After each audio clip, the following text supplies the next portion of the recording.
اعوذ باللہ من الشیطان الرجیم، بسم اللہ الرحمن الرحیم۔ مطالعہ دینی ادب کے عنوان سے جس کورس کو ہم پڑھ رہے ہیں اس میں آج ہم بر صغیر کے ایک ممتاز عالم کی ممتاز علمی کاوش کے بارے میں پڑھتے ہیں۔ بر صغیر کی علمی تاریخ میں یا دینی علوم کی خدمات کی تاریخ میں ایک بہت بڑا نام جو ہے وہ شیخ محمد بن طاہر پٹنی کا ہے، جو بر صغیر کے بہت بڑے عالم تھے۔ علم حدیث سے گہرا شغف تھا اور علم حدیث کے حوالے سے ان کے کارنامے بڑے غیر معمولی ہیں۔ بر صغیر کا عالم عرب کے ساتھ جو ریلیشن شپ رہا ہے یا وہ ڈیولپ ہوا ہے، تو اس حوالے سے بھی طالب علموں کو خاص طور پر اس سٹیج پر جس سٹیج پر آپ لوگ ہیں جاننا چاہیے اور پڑھنا چاہیے۔ سندھ کے جو تعلقات تھے عالم عرب کے ساتھ وہ بڑے گہرے تھے، اور یہاں سے لوگ عالم عرب میں جاتے تھے، حجاز میں جاتے تھے، علم حدیث سیکھتے اور وہاں سے پڑھ کر وہاں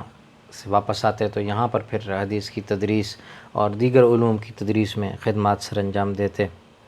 اسی طریقے سے عرب کے دیگر علاقوں سے بھی بڑا گہرا تعلق یہاں اس خطے کے لوگوں کا۔ اگر آپ اس حوالے سے پڑھنا چاہیں تو سید سلیمان ندوی کی جو کتاب ہے عرب و ہند کے تعلقات، وہ بڑی ایک عمدہ کتاب ہے کہ جس میں بہت ساری چیزیں ہیں۔ اسی طریقے سے قاضی اطہر مبارک پوری کی جو کتابیں ہیں وہ جو ہے وہ خلافت راشدہ کے دور میں ہندوستان اور بنو امیہ کے دور میں ہندوستان، اور اس حوالے سے بڑی تاریخی چیزیں جو ہیں وہ آپ کو ان کتب کے اندر ملیں گی۔ علم حدیث کے حوالے سے بھی جب ہم بر صغیر کے اندر کاوشوں کو دیکھتے ہیں یا اہل علم کے کاموں کو دیکھتے ہیں تو ہمیں یہاں پر بڑی ایک رچ آپ کہہ سکتے ہیں کہ علمی روایت نظر آتی ہے کہ جس نے علم حدیث کے حوالے سے بھی بڑے غیر معمولی کارنامے سر انجام دیے ہیں۔ اگر ہم دیکھیں مثلا بصرہ کا معروف محدث شیخ ربیع بن صبیح جو ہے وہ سندھ سے گئے تھے اور وہاں پر بصرہ میں رہے اور ان کی 160 ہجری میں وفات ہوئی تھی۔ تو وہ بڑے نامور محدث تھے کہ جنہوں نے حدیث کے میدان میں بڑا کام کیا۔ اگر آپ دیکھیں مثلا تاریخ کو پڑھیں تو یہ جو سندھ کے اندر منصورہ شہر ہے یہ علم و فضل کا ایک بڑا مرکز رہا ہے۔ معروف سیاح بشاری نے جو مقدسی احمد مقدسی ہیں، انہوں نے احسن التقاسیم فی معرفت الاقالیم کے نام سے جو اپنی تصنیف تحریر کی، اس میں انہوں نے منصورہ کے بارے میں لکھا کہ یہاں کے جو منصورہ کے تاجر ہیں جو ہے یہاں یہ بڑے یعنی کاروباری شہر بھی تھا اور علمی مرکز بھی تھا۔ یہاں علم حدیث کا خاص طور پر بڑا چرچا تھا اور اسی طریقے سے عام بازاروں کے اندر جو ہے وہ عربی زبان بولی جاتی تھی۔ یہ مقدسی نے ذکر کیا ہے کہ یہاں کے جو تاجر ہیں وہ سندھی اور عربی میں گفتگو کرتے ہیں۔ تو یہ اس دور میں ہم دیکھتے ہیں کہ بڑا ایک عربی زبان کے حوالے سے اس سے تعلق کے حوالے سے بڑی ایفرٹ تھی جو ہمیں سوسائٹی کے اندر نظر آتی تھی۔ بر صغیر کی علمی تاریخ میں حدیث کے حوالے سے مشارق الانوار معروف کتاب ہے۔ مشکوٰۃ المصابیح جو ہے وہ آپ جانتے ہیں ایک بڑی کاوش ہے جو جس کے بارے میں پہلے پڑھ چکے ہیں، وہ بھی بر صغیر کے اندر پڑھائی جاتی رہی۔ اور اس کے بعد ہم مشارق الانوار جو ہے اس کے بارے انشاءاللہ ہم پڑھیں گے۔ وہ ایک بڑا کنٹریبیوشن تھا جو ایک بر صغیر کے عالم کا، اور اس کے بعد جو ہے وہ کوئی اتنا بڑا کنٹریبیوشن ہمیں نظر نہیں آتا۔ تو پھر جو ہے وہ شیخ محمد بن طاہر پٹنی کی کاوش ہمیں نظر آتی ہے۔ گو کہ ان کے استاد علی متقی الہندی صاحب کنز العمال بھی ہمارے لیے ایک بڑا نام ہے کہ جنہوں نے علم حدیث کے حوالے سے بڑا کنٹریبیوٹ کیا ہے۔ انہوں نے علامہ سیوطی رحمہ اللہ کی جو حدیث کے حوالے سے کتاب ہے جامع الصغیر اور جمع الجوامع فی الحدیث کہ جو حدیث کی 50 سے زائد کتابوں کا مجموعہ ہے، تو اس کو فقہی ابواب پر مرتب کیا شیخ علی متقی الہندی نے، جو کنز العمال فی سنن الاقوال والافعال کے نام سے آج ہمارے پاس موجود ہے، اور اس کا بھی اہل علم نے اردو زبان میں اس کو منتقل کیا ہے۔ تو بر صغیر کی علمی تاریخ میں خاص طور پر علم حدیث کے حوالے سے جو ہمیں نام ملتے ہیں ان میں محمد طاہر پٹنی یا محمد بن طاہر پٹنی رحمہ اللہ بھی شامل ہیں۔ محمد ان کا نام تھا، مجد الدین کا لقب بھی انہیں دیا گیا، جمال الدین کا لقب بھی انہیں دیا گیا، اور اسی طریقے سے وہ نسباً صدیقی تھے۔ اور پٹن ایک جگہ یہ انڈیا کے گجرات میں پٹن نہر والا، تو وہاں سے ان کا تعلق تھا، اور سیدنا ابوبکر صدیق کی اولاد سے تھے، اس لیے صدیقی بھی کہلاتے ہیں۔ آپ 913 ہجری میں پیدا ہوئے، اور ابتدائی تعلیم اپنے گھر میں ہی سیکھی، قرآن عظیم کو یاد کیا، اور گجرات کے علماء سے بڑا فیض حاصل کیا۔ ملا مہتا آپ کے اساتذہ میں ایک بڑا نام ہے، شیخ ناگوری، شیخ مولانا ید اللہ، مولانا برہان سمہودی جیسے اساتذہ سے آپ کو فیض حاصل کرنے کا موقع ملا، جو گجرات کے بڑے بڑے علمی نام ہیں گجرات کی علمی تاریخ میں اور وہاں کے علماء میں۔ 15 سال کی عمر میں ہی بڑے یعنی غیر معمولی ذہانت کے مالک تھے، 15 سال کی عمر میں ہی تدریس کے منصب پر فائز ہوئے۔ کہا جاتا ہے کہ آپ اپنے استاد جو ہے وہ شیخ مہتا کی جگہ پر مسند نشین ہوئے، کیونکہ ان کی نرینہ اولاد نہیں تھی، تو ان کی درس جہاں پر وہ درس دیتے تھے، تو ان کے وصال کے بعد آپ وہاں پر بیٹھے، 15 سال کی عمر میں ہی پڑھانا شروع کر دیا۔ 30 سال کی عمر میں، بعض نے 31 سال لکھا ہے کہ 31 سال کی عمر میں آپ حج کے لیے گئے، اور وہاں پر آپ کی ملاقات جو ہے وہ شیخ علی متقی الہندی سے ہوئی، اور ان سے آپ نے بھی سیکھا۔ اس طریقے سے عالم عرب کے اور اساتذہ شیخ ابو الحسن سے، شیخ ابو العباس احمد بن محمد سے جو ابن حجر ہیثمی مکی کہلاتے ہیں، ان سے شیخ معروف محدث ابو الحسن علی بن محمد ابن عراق سے آپ نے سیکھا، شیخ جار اللہ مکی شافعی سے آپ نے حدیث پڑھی، اور پھر جیسا ہم نے ذکر کیا علی متقی ہندی سے بھی آپ نے روایت حدیث کی اجازت لی۔ آپ یعنی محمد بن طاہر پٹنی رحمہ اللہ نے بہت ساری کتابیں تحریر کی، لیکن آپ کی جس کتاب کو سب سے زیادہ شہرت ملی وہ مجمع بحار الانوار ہے۔ مجمع بحار الانوار جو ہے، مجمع بحار الانوار فی غرائب التنزیل و لطائف الاخبار کتاب کا نام ہے، جو آپ نے اسی طریقے سے آپ جو ہے وہ اپنی موضوعات کی وجہ سے بھی بڑی مشہور ہے۔ الموضوعات الکبریٰ یا کتاب الموضوعات آپ کی بھی ہے۔ المغنی کے نام سے اسماء و رجال کے حوالے سے بھی آپ نے کنٹریبیوٹ کیا ہے، اس حوالے سے بھی آپ کی کتاب جو ہے وہ بڑی اہمیت کی حامل سمجھی جاتی ہے۔ عرب سے، عالم عرب سے واپس آ کر پھر آپ نے گجرات کے علاقے میں اور پٹن میں اور ناروالا میں تدریس کی سرگرمی کا آغاز کی، اور پھر اپنی تصانیف بھی تحریر کی۔ بہت ساری تصانیف ہیں جن کا تذکرہ ملتا ہے۔ مجمع بحار الانوار کو آپ نے اپنے استاد علی متقی الہندی سے منسوب کیا، یعنی ان کو ڈیڈیکیٹ کیا۔ اور علامہ طاہر پٹنی رحمہ اللہ کی یہ کتاب جو ہے، یہ قرآن عظیم کے حوالے سے بھی اور احادیث نبویہ کے حوالے سے بھی جو مشکل الفاظ ہیں ان کی لغوی تحقیق پر مبنی ہے، یعنی گویا ہم کہہ سکتے ہیں ایک بڑی جامع لغت ہے کہ جس میں کلام مجید اور احادیث کے مشکل الفاظ کی لغوی تحقیق کی گئی ہے۔ اور اس میں محدث نے جو ہے نا، محقق نے ان حدیثوں کو بھی نقل کر دیا ہے کہ جن میں وہ الفاظ مذکور ہیں، اور اس اعتبار سے یہ اہل لغات کے ساتھ ساتھ حدیثوں کی ایک شرح اور تفسیر بھی ہے۔ اس لیے علماء نے اسے صحاح ستہ کی شرح کے طور پر بھی ذکر کیا ہے۔ اور شاہ عبدالحق محدث دہلوی رحمہ اللہ نے لکھا ہے کہ یہ صحاح کی شرح کی ضامن ہے۔ اسی طریقے سے اور لوگوں نے بھی اس حوالے سے اپنی آراء کا تذکرہ کیا۔ محمد طاہر پٹنی رحمہ اللہ نے جو ہے وہ اس میں جیسے میں نے ذکر کیا احادیث بھی نقل کی ہیں، لیکن طوالت کے خوف سے بلا سند نقل کی ہیں، لیکن ان کتابوں کے حوالے دے دیے ہیں کہ جن سے حدیث ماخوذ ہیں، اور اپنی کتاب کے شروع میں ان رموز و اشارات کا بھی ذکر کیا ہے جو کتابوں اور مصنفوں کے دیے گئے ہیں۔ اس علمی کاوش کے اندر ہم یہ دیکھتے ہیں کہ اس کی بنیاد جو ہے وہ انہوں نے ابن اسیر رحمہ اللہ کی النہایہ پر رکھی۔ نہایہ جو ہے وہ اسی طریقے سے نادر الفاظ کا اور مشکل الفاظ کا کی تشریح اور تعبیر کی توضیح پر مبنی معروف کاوش ہے جو علامہ ابن اسیر رحمہ اللہ کی ہے، اور اس کو بنیاد بنایا ہے۔ اس کی ساری مباحث کو بھی اس کے اندر سمیٹ لیا ہے، نہ صرف اس کی مباحث کو سمیٹا ہے بلکہ اس طرح کی جو دیگر کتب ان کو دستیاب تھیں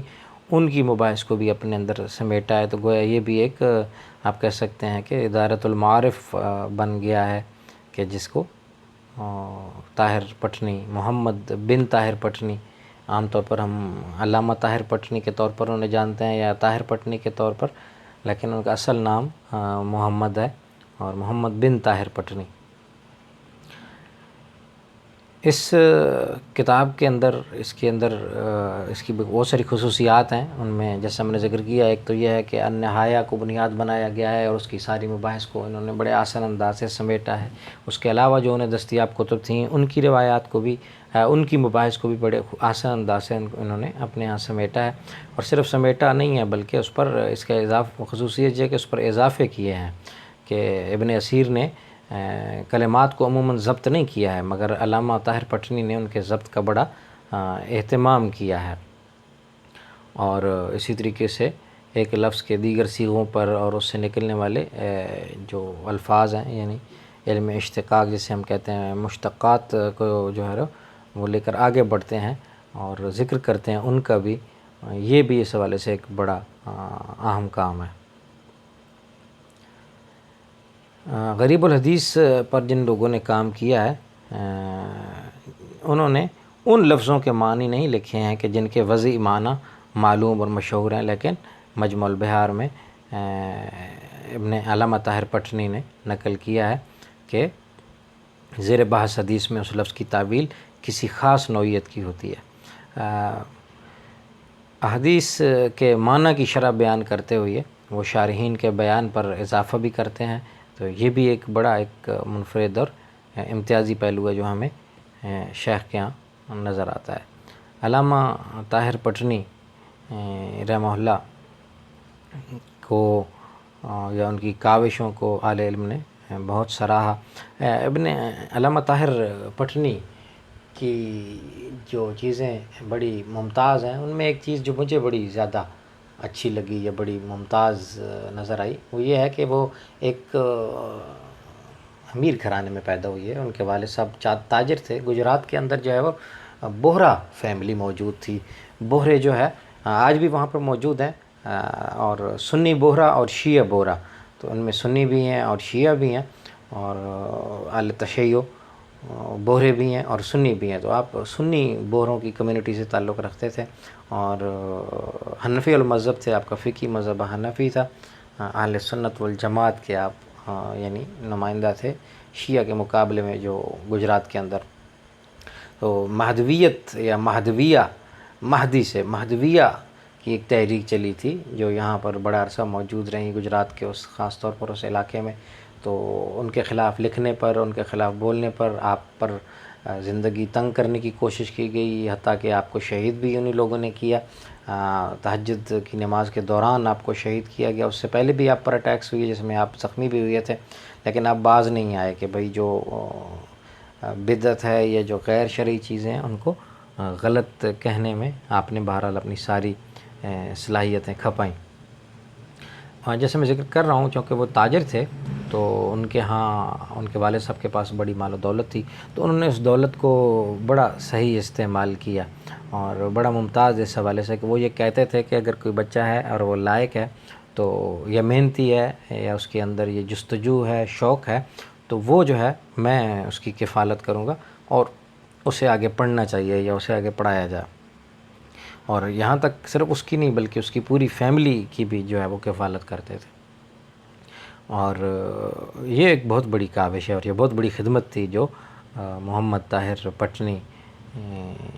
رحمہ اللہ کی طرف سے ہمیں نظر آتی ہے۔ مجمع البحار جو ہے وہ 5 جلدوں میں بھی شائع ہوئی ہے، اور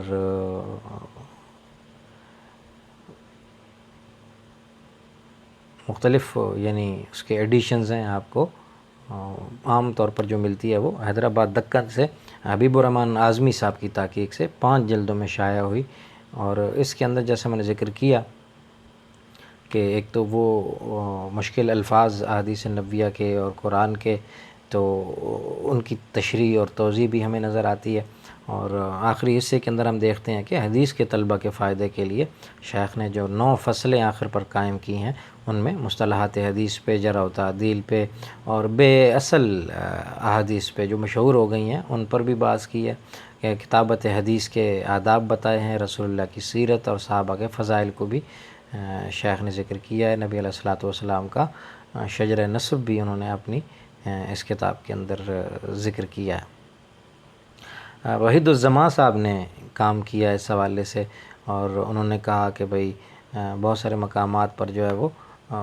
کمزور نظر آتی ہے ان کی مجموع البحار ابن اسیر کی النہایہ کے مقابلے میں، جس پر پھر علماء نے لکھا اور گرفت کی کہ ایسا نہیں ہے. اور شیخ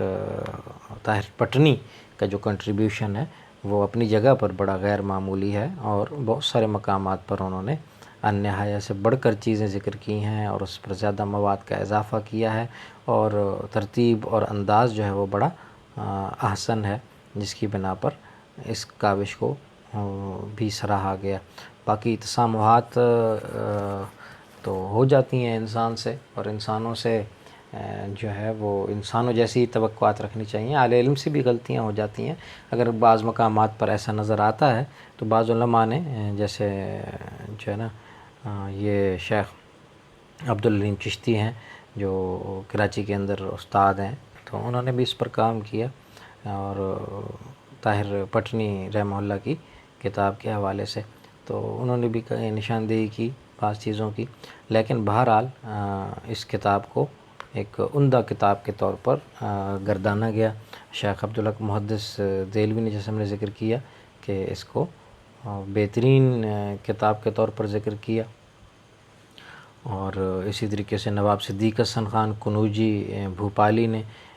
بھی اس کتاب کی بڑی تحسین کی اور کہا کہ یہ سیاستہ کی شرح کی حیثیت رکھتی ہے. ابو السید عبد الحی لکھنوی نے نزہۃ الخواطر کے اندر لکھا کہ یہ جو ہے ایک عظیم کاوش ہے، اور برصغیر کے علماء کا ایک بہت بڑا کنٹریبیوشن ہے. اس کے علاوہ بھی اور بہت سارے علماء نے اس کی تحسین کی. حرمین شریفین کے بہت سارے محدثین نے جو ہے وہ شیخ طاہر پٹنی کی کتابوں کی بڑی تحسین کی ہے. خاص طور پر جیسے میں نے ذکر کیا کتاب الموضوعات یا الموضوعات الکبریٰ یا تذکرۃ الموضوعات، یعنی تذکرۃ الموضوعات کے ٹائٹل کے ساتھ وہ دستیاب ہے، تینوں ناموں سے اس کو ذکر کیا جاتا ہے. اسے نفیس کتاب کے طور پر گردانا اور ایک اعلیٰ کاوش کے طور پر ذکر کیا.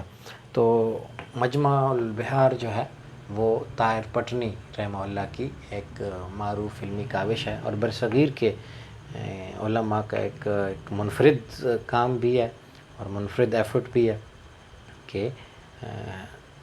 غیر عربی ہوتے ہوئے عربی زبان کے اتنے اہم کام کو سر انجام دیا، اور خاص طور پر وہ قرآن اور حدیث سے متعلقہ اور پھر قرآن اور حدیث کے اندر موجود الفاظ کی تشریح اور توضیح سے متعلقہ. تو یہ واقعتاً غیر معمولی کام تھا. اس حوالے سے بھی جو کام ہوئے ہیں اس پر بھی اگر آپ پڑھیں اور دیکھیں تو ان کے اسالیب اور مناہج پر بھی آپ میں سے اگر کوئی کام کرنا چاہے، یعنی اس طرح کی جو مجموعہ ہیں کہ جن کے اندر غریب الفاظ یا مشکل الفاظ کی تشریح اور توضیح پر جو ہے وہ اہل علم نے کام کیا ہے، تو اس حوالے سے جو مختلف کاوشیں کی گئی ہیں ان کو اگر آپ پڑھیں، اسٹڈی کریں، ان کے بارے میں جانیں، تو اس حوالے سے بھی آپ کو موضوعات ملیں گے کہ جن میں آپ آگے تحقیق کر سکتے ہیں اور تحقیقی مقالہ رقم کر سکتے ہیں. تو محمد طاہر پٹنی کی مجموع البحار کے بارے میں پڑھیے. جیسے میں ذکر کیا تذکرۃ المحدثین کے اندر ضیاء الدین اصلاحی صاحب نے ان کے بارے میں بھی تذکرہ کیا ہے تفصیل سے، اس کو آپ وہاں سے پڑھ لیں تاکہ آپ اس کو جان سکیں، سمجھ سکیں، اور اہل علم کے ایک اہم کنٹریبیوشن پر آپ کو